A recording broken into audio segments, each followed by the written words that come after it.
Welcome to Malaysia, Rich Freedom Dragon Retirees. Malaysia's My Second Home MM2H program is a residence program that allows foreign nationals to obtain a renewable long-term visa to live in Malaysia.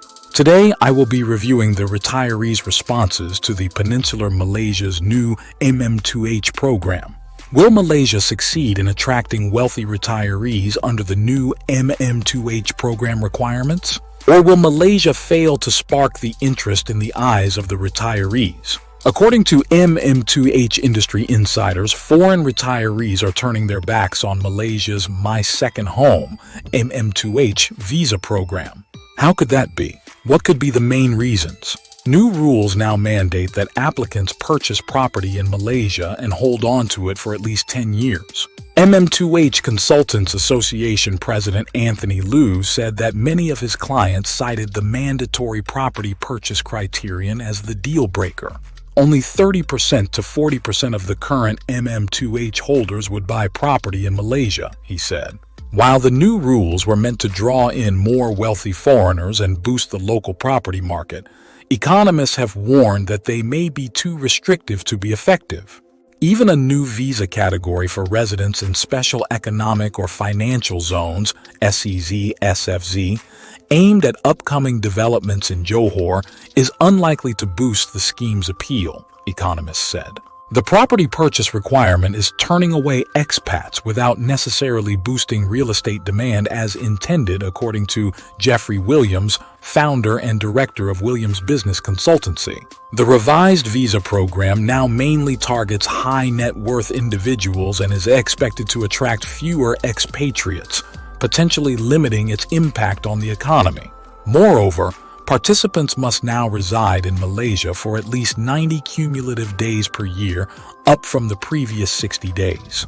They are also no longer eligible to apply for permanent resident status. British national Mohammed Shabir, age 41, had considered retiring in Malaysia with his 2 children, but changed his mind due to the mandatory property purchase.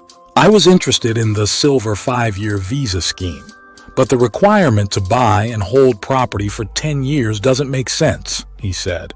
I'll explore other options in Asia, like Thailand and Indonesia. Under the revised guidelines released in June, applicants must have bank deposits ranging from 150K to 1 million USD and purchase a property valued between 600K ringgit, 128K USD, and 2 million ringgit, 426K USD, depending on the visa category. Agencies processing applications for the program report a sharp decline in potential retirees' interest. Up to 90% of potential applicants are losing interest since the announcement. We initially had over 500 interested applicants, but that number has plummeted to less than 50, said Ms. Farisa Athaira, a senior executive at My Expat MM2H agency in Kuala Lumpur. Malaysia has revised the MM2H program twice in the past 3 years, making foreigners feel unwelcome and unwanted. Another expatriate services agency in Kuala Lumpur said its clients are disappointed by the new rules, particularly with the mandatory purchase of property. The potential applicants would need to spend a minimum of 1.7 million ringgit, 362K USD, to more than 6 million ringgit, 1.8 million USD, depending on the visa scheme chosen. We have lost about 90% of our clients. Our clients feel that the new guidelines are stricter than the previous government guidelines for 2021 for property purchases. Out of 100 interested applicants, less than 10 are interested in applying for the new program, said the agency. When the MM2H program was first introduced in 2002 to attract retirees, it attracted 471 foreign retirees and their dependents, contributing an estimated 58 billion ringgit to the local economy over 17 years, according to industry experts. But rules were changed in 2021 under the previous government to raise the required investment level and flip-flop visa conditions, deterring applicants. This resulted in an estimated loss of 9 billion ringgit to the local economy between 2020 and 2023, not ignoring the impact of the COVID-19 pandemic, according to Jeffrey Williams.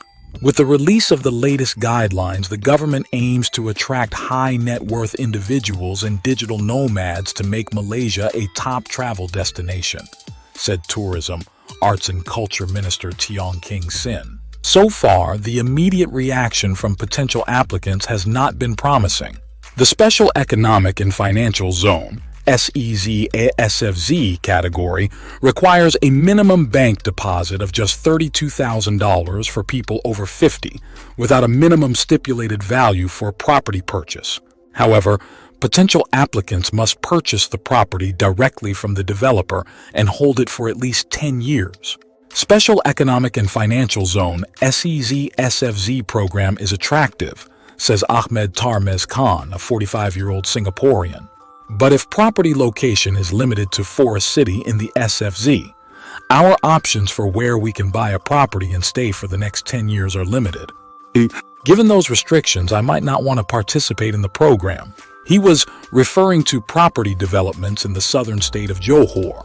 Economists say the new MM2H rules will add limited value to the local Malaysian economy because the MM2H residency program is now more restrictive and less attractive. The new MM2H residency program is only for the wealthy, which will result in fewer expatriates and therefore a minimal impact on the economy, said Dr. Williams. Even the SEZ/SFZ category would not lead to a turnaround, as it would require a real estate investment which foreigners would not want to commit to for 10 years.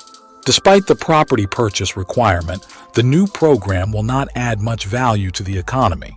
The political reversal has already made people very cautious. It remains to be seen whether the government has overestimated foreigners' interest in Malaysian property, especially as the country competes with similar programs in neighboring Thailand and Indonesia. Thailand launched a long-term stay visa program in September 2022, while Indonesia launched a 10-year second home visa in December 2022. The new Malaysia MM2H's property purchase requirement may not have the intended effect of stimulating housing demand and may instead discourage foreigners from settling in Malaysia. The government has failed to properly assess housing demand, as developers would have expected more buyers under the newly amended MM2H rules, but there will continue to be unsold and unrented units, said Shankaran Nambiar, an economist at the Malaysian Institute of Economic Research. Will the new Malaysia's My Second Home program succeed or fail to attract wealthy retirees? For Rich Freedom Dragon retirees, we are the new rich who love freedom. So, the new Malaysia's MM2H program requirements may not be attractive yet. How about you? What do you think? Comment below. See my YouTube playlist for more videos like this. Share and subscribe to Rich Freedom Dragon.